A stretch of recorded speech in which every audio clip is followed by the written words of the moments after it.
Panas, panas, panas. Itu situasi yang mencengkam rakyat Malaysia ketika ini dengan gelombang haba dan juga kemarau yang melanda negara. Oleh itu, kerajaan telah mengumumkan projek ataupun tindakan untuk membuat pembenihan awan di seluruh negara tetapi bergantung kepada beberapa faktor termasuklah cuaca, angin dan sebagainya tetapi di peringkat pengguna dan juga untuk jangka masa panjang. Bagaimana kita berdepan dengan situasi El Nino kerana ia bukan sahaja perkara yang berlaku saban tahun tetapi juga melibatkan kepada insiden perubahan iklim yang berlaku di seluruh dunia. Dan untuk bincangkan lebih lanjut berkenaan dengan hal itu dalam agenda Awani hari ini bersama saya Irfan Faruqi dan juga tetamu dalam talian Profesor Madya Dr. Haliza Abdul Rahman yang merupakan pakar Governance Persekitaran Universiti Putra Malaysia. Terima kasih Doktor bersama kita di waktu ini. Dan Doktor, kita nak mulakan dahulu dengan persoalan berkenaan dengan apa yang boleh dilakukan sekarang dan segera untuk berdepan dengan fenomena El Nino ini Doktor, kerana di TikTok dan juga media sosial ketika ini tular berkenaan dengan cadangan untuk mengisi air dalam besin dan sebagainya untuk berdepan dengan situasi dan juga cuaca panas. Bagaimana komentar Doktor? Okey, betul Irfan, sekarang mungkin masyarakat isu utama kita sekarang adalah panas berikutan daripada fenomena El Nino. Sebenarnya El Nino ini dijangka berlaku pada bulan Jun oleh Pusat Ramalan Kaji Cuaca di Busan, Korea.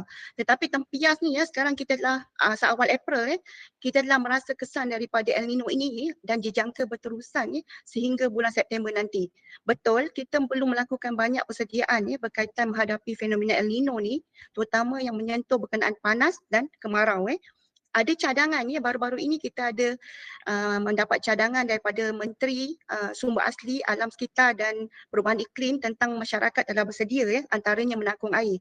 Tetapi persediaan itu bagi saya tidak kena pada masanya Kita mestilah menunggu apa yang information ataupun maklumat yang dikeluarkan oleh Met Malaysia. Jadi menakung air terlalu awal itu bukan persediaan yang sepatutnya belum masanya lagi sebab kita belum lagi mengalami catuan air. Jadi kenapa kita perlu menakung air lebih awal?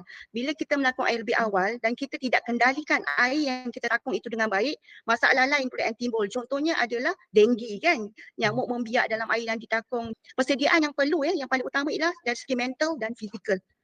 Kita pernah menghadapi fenomena El Nino yang teruk pada tahun 1998 di mana kita mengalami catuan air selama 6 bulan yang melibatkan 1.8 juta penduduk di Lembah Kelang. Jadi bagi saya yang utama sekarang persediaan mental dan fizikal dahulu. Saya perlukan penjelasan. Maksud doktor ialah soal pengurusan sumber air, juga soal penjimatan penggunaan air dan water conservation bukan keutamaan waktu ini untuk berdepan dengan El Nino, doktor? Okey, hingga sekarang kita belum lagi menghadapi masalah krisis ataupun catuan air.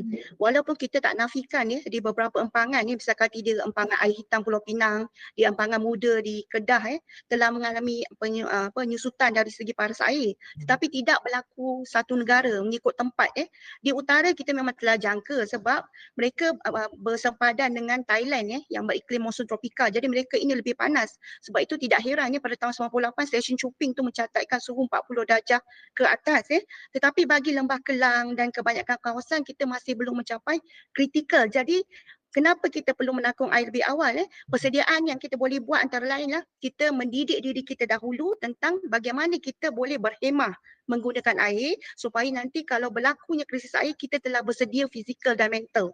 Antara lain conservation tadi kita mungkin juga boleh mengurangkan aktiviti pembaziran air sebab rakyat Malaysia ni sebenarnya dia menggunakan air sekitar 270 liter per kapita per individu. Sedangkan apa yang disyorkan oleh WHO adalah 160 liter per kapita per individu. Jadi ini menunjukkan yang kita telah menggunakan air itu secara berlebihan dan membazir. Itu dari sudut pengguna dan juga individu. Tapi kita nak juga melihat daripada peringkat dasar dan juga peringkat pentadbiran yang lebih tinggi. Doktor berhadapan dengan El Nino yang sudah pun dijangkakan antara Jun dan Julai ini. Dari sudut pengurusannya dan juga persiapannya, siapakah yang harus bertanggungjawab? Kalau boleh kita nyatakan agensi-agensi yang khusus untuk memastikan bahawa datang sahaja El Nino itu, kita bersedia bukan sahaja sudut pengurusan airnya tapi juga soal kesihatan, soal kesediaan alam dan sebagainya, Doktor. Okay, bila kita sentuh tentang El Nino tadi, dua agensi utama yang kita sering bagi perhatian adalah Kementerian Kesihatan dan juga dari segi air kan. melibatkan air. Maksudnya ialah SPAN kan, Suruhanjaya Perkhidmatan Air Negara sebab dia menyelaras semua operator uji air. Tetapi sebenarnya bila berlaku El Nino ni bukan saja isu kesihatan ataupun isu seperti air saja yang kita perlu beri perhatian. Sebenarnya banyak agensi yang terlibat ya. Kita tak boleh tumpukan kepada dua saja kerana sektor lain tu turut terkesan. Okey. Antara lain ya, kalau kita fokus bila berlakunya El Nino di mana suhu dijangka meningkat antara 0.2 ke 2 darjah Celsius dan jumlah hujan tu dijangka merosot antara setengah kawasan mungkin mengalami sehingga 60% ya pengurangan dari segi air hujan yang turun. Maka agensi yang kita perlu beri perhatian adalah contohnya Kementerian Perubahan dan Kerajaan Tempatan kerana di bawah ini ada Jabatan Bomba dan Penyelamat ya. Jadi bila kita kaitkan dengan El Nino dan kemarau, apa yang akan berlaku? Kebakaran akan meningkat. Jadi Jabatan Bomba dan Penyelamat kita perlulah diberi perhatian. Selain pada itu kerajaan tempatan jika kita tidak berjaga-jaga, kita punya tapak perusahaan sampah juga terdedah kepada kebakaran. Agensi lain juga adalah jabatan ataupun angkatan tentera udara di mana mereka ini jika perlu kita perlu melakukan pembenihan awan memerlukan bantuan dari TUDM. Agensi lain juga yang kita boleh bagi perhatian adalah NADMA ataupun kita boleh Jabatan Kebajikan Masyarakat dari segi penyediaan nanti masa-masa yang menghadapi bencana. Jadi bagi saya bukan dua sektor saja terkesan tapi banyak sektor. Justru langkah-langkah tu perlu secara terintegrasi ataupun integrated supaya nanti bila berlaku kita telah bersiap siaga dari semua aspek, tidak saja kesihatan ataupun air. Dan doktor, untuk beri manfaat kepada penonton kita, sebab doktor sebut bahawa peningkatan suhu itu pada angka yang kecil 0.2 sehingga 2%, itu secara relatifnya kecil dalam konteks angka dalam kehidupan seharian. Tapi apakah impak peningkatan suhu meskipun kecil kepada ekosistem ataupun kehidupan seharian kita seperti yang doktor nyatakan tadi? Memang kita nampak kecil 0.2 sehingga 2 darjah Celsius tu kecil. Tetapi saya ambil contoh peningkatan sebanyak 1 darjah Celsius sebagai contoh akan menjejaskan tanaman padi yang memerlukan air yang banyak di mana peningkatan 1 darjah akan menyebabkan hasil padi berkurangan 10%. Itu kita ambil contoh kalau tanaman padi sektor pertanian. So kecil tapi impak dia besar. Begitu juga di mana peningkatan 0.5 ke 2 darjah juga boleh menyebabkan kita punya sektor pertanian utama seperti kelapa sawit tu akan terjejas sekitar 15%. Jadi kita tengok itu impak kepada pertanian. Tetapi kepada bahagian-bahagian lain, sektor lain misal kata bila berlakunya El Nino akan menyebabkan plankton di dasar lautan kita punya lautan tu akan mati. Plankton ini menjadi makanan kepada ikan kan. Jadi bila ikan tu tak ada makanan, sektor perikanan pula akan terjejas. Yang ini keseluruhan menjejaskan sekuriti makanan. Begitu juga peningkatan suhu akan menyebabkan kita hidup nyamuk tu dipendekkan. Maksudnya telur tu akan lebih cepat menetas, maka penyakit-penyakit seperti malaria penyakit taun, penyakit seperti denggi tu akan meningkat. Nampak kecil tapi impak dia sebenarnya besar Dan doktor, kalau boleh kita lebih mendalami soal security makanan. Doktor jelaskan bahawa bagaimana peningkatan 1 darjah Celsius itu boleh memberi kesan kepada sawah padi juga berkenaan dengan kelapa sawit. Tapi dalam konteks security makanan, adakah untuk bulan akan datang ini antara Jun dan Julai kita berdepan dengan risiko yang tinggi, security makanan negara akan terjejas ataupun ada persediaan yang sudah dilakukan? Kalau kita melakukan persediaan awal antara lain mungkin di kawasan-kawasan seperti Mada, di Kedah kita boleh membina perigi tiup. Perigi tiup ni dulu pernah dibina sekitar tahun selepas fenomena El Nino yang teruk pada tahun 1997-98. Mereka mengambil langkah awal dengan membina perigi tiup ni di mana dia boleh digunakan untuk mengairkan kawasan sawah padi jika empangan maksudnya kemubu empangan kemubu di Kelantan ataupun kadar di Kedah tu berkurangan, disalurkan air dari perigi tiup ni untuk kegunaan sawah padi. Tapi kalaupun kita tidak menggunakan perigi tiup itu, kita boleh gunakan untuk membekalkan air kepada penduduk sekitar. Itu antara langkah awal yang kita boleh lakukan bagi mengelakkan sektor pertanian terjejas. Begitu juga dengan saya kata penjimatan air, tak kiralah di mana-mana sektor sektor pertanian ke sektor apa saja, kita mesti berjimat supaya tidak berlaku krisis yang berulang lah. Kita telah ada pengalaman menghadapi El Nino ni. Memang kita selalu rujuk 1998 tetapi pada tahun 2016 dan 2015 sebenarnya berlaku juga El Nino. Sebab El Nino ni akan berlaku antara tempoh 2 ke 7 tahun, dia cycle dia tu berulang. Tetapi tidaklah seteruk seperti yang 1998 itulah. Dan untuk tahun ini, adakah ia akan jadi separah tahun 1998 itu, Doktor? Sebenarnya pada tahun 2013 saintis telah meramalkan kesan daripada perubahan iklim akibat fenomena pemanasan global, suhu pada 2013 tu dijangka paling panas bagi planet bumi. Tetapi baru-baru ini bila kita baca laporan mengatakan saintis berpendapat tahun 2023 ni akan menjadi musim terpanas bagi planet bumi. Jadi kalau musim terpanas maksudnya apa yang akan berlaku? Mestilah El Nino tu akan mempunyai impak yang lebih teruk berlaku kepada negara-negara terutamanya daripada benua Australia membawa ke Asia Tenggara dan sebagainya. Misal kata kalau kita baca akhbar dikatakan di Filipina kawasan Piccolo dicatatkan suhunya meningkat sehingga 47 darjah Celsius. Sangat ekstrim. Jadi saya rasa tahun ini mungkin kebarangkalian tu akan menjadi teruk akibat selain daripada El Nino ditambah lagi dengan fenomena perubahan iklim. Ya, hatta di Bangkok juga, Doktor, menyatakan bahawa catatan dalam tertinggi dalam sejarah soal suhu yang dicatatkan oleh negara-negara di sekitar Asia Tenggara. Sekurang lebih itulah antara yang terkini. Tetapi kembali kepada soal pengurusan air, Doktor. Dan kita akan juga menyentuh berkenaan dengan bagaimana pengguna boleh mengambil tindakan untuk berdepan dengan El Nino ini. Soal air, seperti mana Doktor nyatakan tadi bahawa SPAN harus memainkan peranan yang penting untuk pengurusan air di seluruh negara. Tapi cabarannya, Doktor, ialah urusan air ini jatuh di bawah negeri. Jadi kalau ada negeri-negeri yang memerlukan perkhidmatan air ataupun sumber air yang lebih mampan dan untuk berdepan dengan situasi kecemasan seperti El Nino ini, apakah saranan Doktor untuk pastikan bahawa di peringkat kerajaan ada dasar yang boleh memastikan bahawa tidak ada negeri-negeri yang ketinggalan hanya kerana soal pengurusan air itu bersifat birokratik dan ia tidak sewajarnya menyebabkan ada negeri lebih parah berbanding dengan negeri yang lain, Doktor?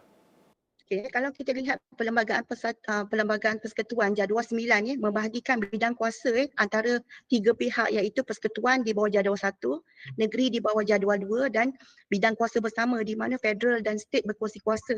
Jadi kalau soal air ini memang terletak di bawah senarai 2 iaitu negeri.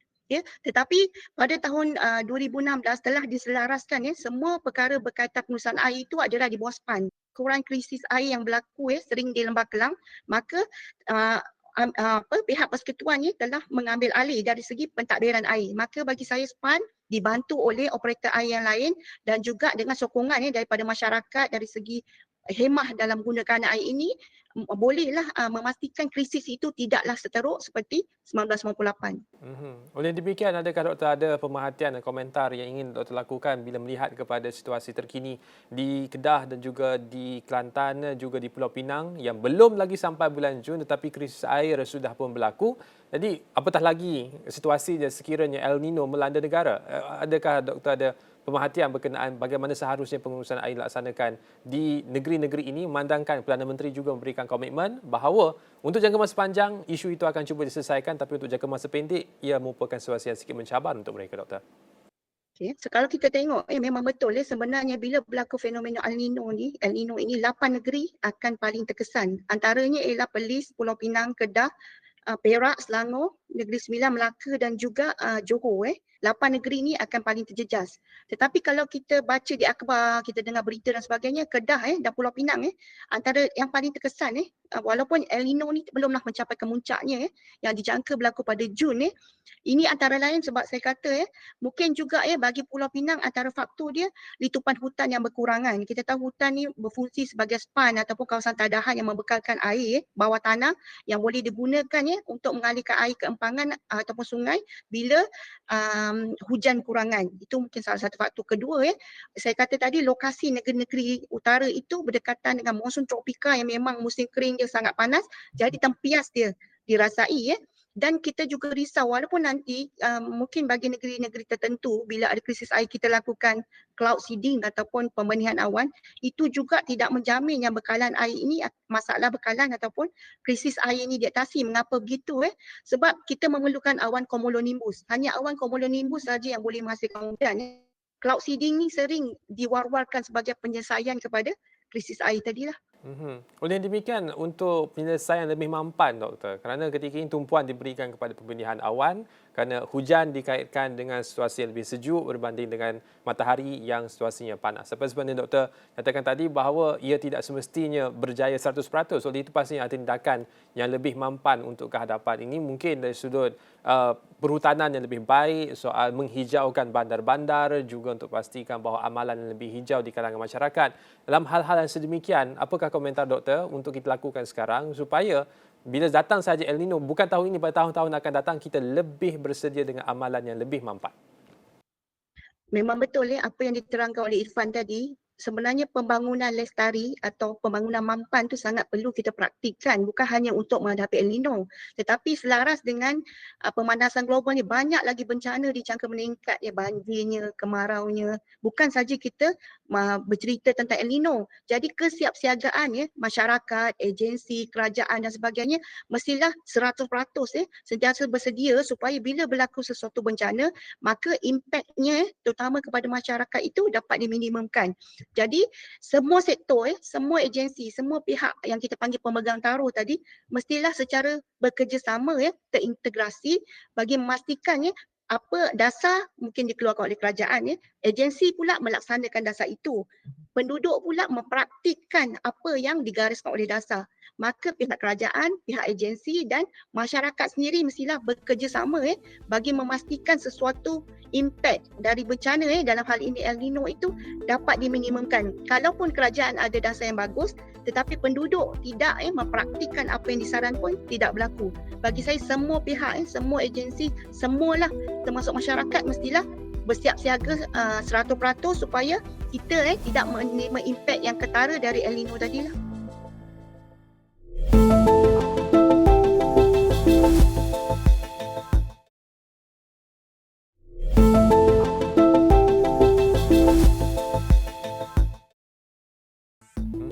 Dari sudut sektor awam dan juga sektor korporat swasta, Doktor, tekadnya sudah ada. Kita ada SDG, kita ada ESG dan sebagainya. Tetapi pemerhatian Doktor, adakah ada langkah proaktif untuk memenuhi cita-cita tersebut? Okay, kalau kita lihat melalui kajian yang dijalankan dari segi pelaksanaan, misal kata dasar perubahan iklim kita ada di Malaysia, kita ada dasar perhutanan negara, dasar alam sekitar negara, banyak sangat. Kita juga ada lebih daripada 40 undang-undang yang kita guna pakai untuk melindungi alam sekitar. Tetapi bila kita lihat dari segi keberkesanan, pemantauan, kesiapsiagaan, itu boleh dipersoalkan sebab ada kelompangan di sana sini yang disebabkan oleh unsur-unsur seperti ketidaksediaan masyarakat, mungkin juga ketidakcukupan peruntukan untuk agensi bagi membeli peralatan kini, ataupun ketidakfahaman pegawai tentang bagaimana untuk menerapkan ataupun menyalurkan dasar itu kepada peringkat bawahan masyarakat, ataupun mungkin unsur-unsur yang kita kata rasuah kita tak tahu, mungkin juga ada penyelewengan yang menyebabkan mungkin apa-apa yang berlaku tu boleh dikaitkan juga salah satu dia unsur-unsur macam inilah. Jadi itu antara benda yang kita perlu perbaiki. Di samping yang paling utama sekarang ni bagi saya, kita boleh contohi apa yang dilakukan oleh Kerajaan Negeri Sembilan dia menyediakan satu pusat maklumat yang dinamakan NESCOM, Negeri Sembilan Command Center, di mana semua agensi di Negeri Sembilan akan menyalurkan maklumat berkaitan bencana tu di NESCOM. Jadi masyarakat dan pihak berkaitan boleh terus rujuk kepada NESCOM ini untuk mendapatkan maklumat keseluruhan berkaitan dengan bencana. Kalau katakan El Nino, benda macam ini hub yang menyediakan maklumat ni sangat penting sebab kita tahu walaupun kita ada banyak agensi, tapi kebanyakan maklumat tu disimpan di agensi masing-masing. Tidak ada satu hub yang kita boleh rujuk je kita dapat semua tentang cuaca, tentang air, tentang pertanian. Ini antara benda yang kita boleh contohi dan kita praktikkan. Berkenaan dengan bagaimanakah tindakan di peringkat persekutuan, saya yakin itu perbincangan dalam forum yang berbeza. Pastinya kupas lebih panjang, Doktor. Tapi untuk minit-minit terakhir ni, kita nak berikan tumpuan kepada pengguna secara khusus. Seperti mana Doktor jelaskan tadi bahawa soal kita berdepan dengan situasi El Nino ini harus bersifat lestari dan mampan, bukan hanya tindakan jangka masa pendek. Soal pembaziran air juga Doktor sudah sentuh. Tapi dalam masa yang sama, kita berdepan dengan sikap rakyat Malaysia yang lebih senang, kalau panas, pasang aircon. Tak puas dengan kipas, tak cukup satu, pasang 2 aircon. Jadi berdepan dengan sikap dan mentaliti rakyat seperti itu. Apa pandangan dan juga komentar, Doktor? Okay. Kalau saya nak katakan menghadapi El Nino ni macam saya terangkan tadi, tak kira dah bencana apa, Nombor satu masyarakat tu kita kena tengok dulu kesedaran dia, sikap dia, amalan dia tentang mengelakkan pembaziran bukan saja air tadi macam Irfan kata elektrik. Okay. Elektrik sebenarnya kalau kita kan diberi kesedaran. Jadi kan bagi saya pendidikan berterusan melalui kempen antara lain melalui media massa terutamanya golongan muda ni dia dengan TikTok dia, Instagram, FB tu sangat berkesan untuk mendidik. Tetapi maklumat tu mesti kempen itu berterusan, tidak terhenti bila satu bencana berlaku dah habis berhenti, berterusan supaya masyarakat kita ni menjadi masyarakat yang educated sebab kita menuju ke negara maju. Salah satu ciri penduduk negara maju ialah penjagaan aspek alam kita tu sangat tinggi kalangan mereka. Jadi saya rasa rakyat Malaysia mestilah merubah sikap ke arah pengetahuan amalan dan sikap yang dapat menjimatkan tidak kira penggunaan apa-apa saja sumber alam sekitar termasuklah air dan juga elektrik dan sebagainya supaya nanti anak cucu kita dapat menikmati apa yang kita nikmati pada hari ini dan juga macam saya kata tadi supaya krisis-krisis yang akan datang ini tidak mengalami ataupun diulang seperti yang berlaku sebelum ini. Itu berkenaan dengan pengurusan sumber, doktor. Tapi seterusnya, kita sebab doktor di awal tadi menyentuh berkenaan dengan persensi fizikal dan juga mental. Fizikal ni tu, bagaimana doktor? Berapa banyak air yang harus diminum sehari? Air yang macam mana? Dan adakah ada persediaan-persediaan lain untuk pastikan fizikal kita bersedia untuk berdepan dengan El Nino? Macam saya kata tadi, El Nino dikaitkan dengan panas dan juga kemarau. Jadi isu utamanya untuk mengelakkan keletihan haba, strok haba, penyakit-penyakit seperti darah tinggi dan sebagainya meningkat. Yang paling utama kita mesti minum air yang mencukupi sekitar 2.5 liter atau 8 gelas sehari. Jadi air apa yang sepatutnya kita minum? Saya sarankan air mineral, air kosong sebab kalau kita minum air yang mengandungi bikarbonat ataupun ada setengah menyarankan air isotonik kan. Tapi isotonik ni sebenarnya sesuai untuk atlet sebab dia menggunakan tenaga yang banyak, tetapi bagi orang biasa macam kita tak perlulah kerap minum isotonik Sebenarnya air yang putih, air mineral tu lebih sesuai di samping kita makanlah makanan yang banyak mengandungi air macam buah tembikar betik atau nenas, minumlah hirup banyak makanan yang berkuah macam sup itu antara yang kita boleh lakukan dan juga oleh kerana kita panas tak payahlah kita pakai baju yang tebal tak payahlah kita pakai baju yang gelap sebab warna gelap ni menyerap haba, kita akan jadi lebih panas. Sebab tu saya kata masyarakat tu mesti dididik memahami situasi bencana tu supaya mereka ini faham mereka boleh mengambil tindak balas yang betul terhadap persediaan menghadapi bencana. Soal air tadi doktor sebut tentang air isotonik. Ada juga pilihan ketika ini sama ada beli mineral water ataupun drinking water, air minuman ataupun air mineral. Ada beza kan antara keduanya ataupun dua-duanya manfaatnya sama untuk tujuan menghidrasi diri, doktor? Sebenarnya bagi saya tak kisahlah air mineral ataupun air semula jadi ke, tapi as long dia air kosong, jadi bagi saya itu mencukupi lah tanpa mengira. Maksudnya nanti kita punya sistem badan tu tak perlu bekerja keras untuk menapis dari segi membuang warna, perasa tu semua, dia boleh serap terus ke dalam badan berbanding dengan air-air yang jenis saya sebutkan tadi lah. Baik, dan yang terakhir doktor sebelum kita menutup tirai perbincangan untuk malam ini berkaitan dengan El Nino, pesanan akhir doktor kepada semua penonton khusus dari sudut persediaan mental ni doktor, bagaimana untuk berdepan dengan situasi yang dijangka akan berlaku pada bulan Jun dan Julai nanti? Sebagai rakyat Malaysia, saya juga seorang ahli masyarakat.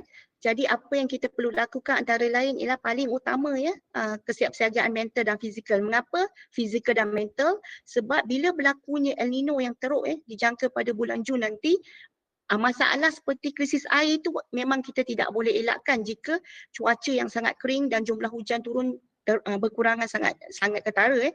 Jadi kita kena bersedia dari segi mental dan fizikal antara lainnya mungkin juga mengeluarkan bajet yang lebih daripada bulan-bulan lain untuk membeli kelengkapan menada air. Mungkin kita juga perlu mengeluarkan bajet untuk mendapatkan rawatan kesihatan seperti berlakunya pendekatan denggi ataupun bagi mereka yang menghadapi vulnerable group atau golongan yang rentan ni, mungkin bagi mereka yang ada darah tinggi, jantung, mungkin mereka akan lebih kerap perlu berjumpa doktor. Selain pada itu fizikal kita kena bersedia, misal kata kena mungkin menunggu lori lori menghantar air untuk mengangkat satu beban yang berat setiap hari dan sebagainya. Itu fizikal dan mental Itu paling utama sebab kita tahu tanpa ada bencana, masalah kesihatan mental ni memang dah meningkat. Tetapi ditambah lagi dengan bencana, ia akan meningkatkan lagi masalah mental. Justru ingatlah kalau kita tak ada makanan, kita boleh import daripada negara lain. Tapi kalau kita tak ada air, misalnya kata kita nak import daripada mana daripada negara-negara jiran, mereka juga perlu menyediakan air untuk keperluan mereka menghadapi El Nino. Jadi berhemahlah menggunakan air kerana air adalah sumber asas kepada kelestarian hidup manusia termasuklah di Malaysia ini. Baik, terima kasih kita ucapkan kepada Profesor Madya Dr. Hadiza Abdul Rahman, pakar Governance Persekitaran Universiti Putra Malaysia UPM. Untuk agenda awal ini pada malam ini kita menyentuh banyak perkara soal governance, soal pentadbiran, soal pengguna dan juga persiapan anda untuk berdepan dengan El Nino. Kita harapkan ada manfaat untuk anda. Saya Irfan Faruqi. Salam hormat.